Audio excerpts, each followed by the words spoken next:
Dear friend, कैसे हैं आप सब। उम्मीद आप सब अच्छे होंगे। इस वीडियो में हम बात करने जा रहे हैं कोचिन शिपयार्ड स्टॉक के बारे में। मैं यहाँ पर दो बातें करूँगा। सबसे पहला लॉन्ग टर्म इन्वेस्टमेंट, दूसरा short term investment. Long term investment के लिए एक इन्वेस्टर फंडामेंटल और टेक्निकल दोनों एनालिसिस करता है। फंडामेंटल एनालिसिस में आप देखते हैं कि हर 3 महीने बाद क्वार्टरली रिजल्ट आते हैं। उनके बेस पे प्राइस की मूवमेंट कई बार ज़्यादा बड़ी होती है, कई बार कम होती है, कई बार साइडवेज कंसोलिडेट करता है। तो उन फंडामेंटल नंबर को प्रीवियस कुछ 5 साल, 6 साल, 8 साल जितने भी इन्वेस्टर देखना चाहता है वो देख के उसमें इन्वेस्ट करता है। दूसरी बात है शॉर्ट टर्म। शॉर्ट टर्म के लिए वो टेक्निकल बेस पे टर्म्स को ज़्यादा समझता है। जैसे कि यहाँ पर हम बात करते हैं, तो यहाँ पर जब प्राइस नीचे गिर रहा था तो यहाँ पर मैंने एक पुरानी वीडियो आप मेरी उठाकर देख सकते हैं। उसमें मैंने 2 चीज़ें समझाई थी कि प्राइस यहाँ पर हमें डिमांड जोन दिख रहा है।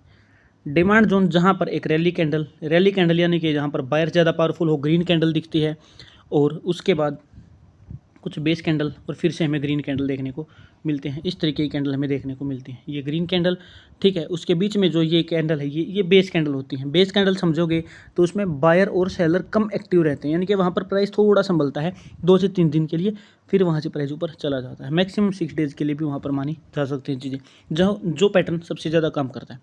ये टेक्निकल टर्म है। अब हम बात करेंगे आगे की चीज़ों को, ठीक है। तो यहाँ से प्राइस कितनी ऊपर जा सकता है इस टेक्निकल टर्म के अकॉर्डिंग।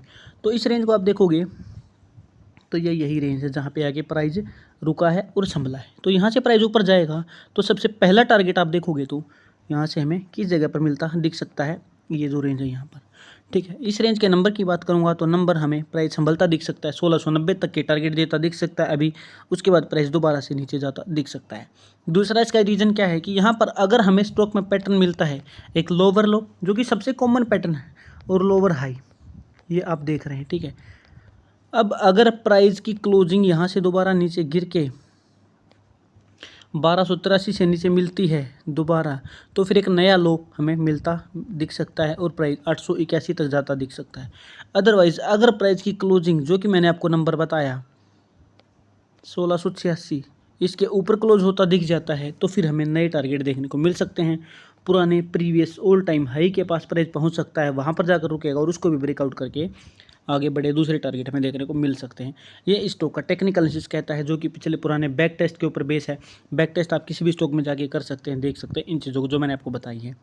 मैं सेबी रजिस्टर्ड तो नहीं हूँ, मैं ये इन्वेस्टमेंट की सलाह नहीं दे पाऊँगा कि आप अभी इन्वेस्ट करें और 1686 का टारगेट रखें और एक स्टॉप लॉस रखिए, जो कि हर एक इन्वेस्टर करता है कि एक टारगेट रखता है।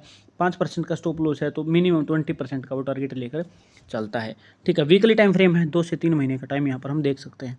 तो मुझे उम्मीद है ये चीज़ आपको समझ आई है। अगर मेरी वीडियो पसंद आए तो वीडियो को लाइक करें और चैनल को सब्सक्राइब किए बिना बिल्कुल भी ना जाएं। Thank you very much.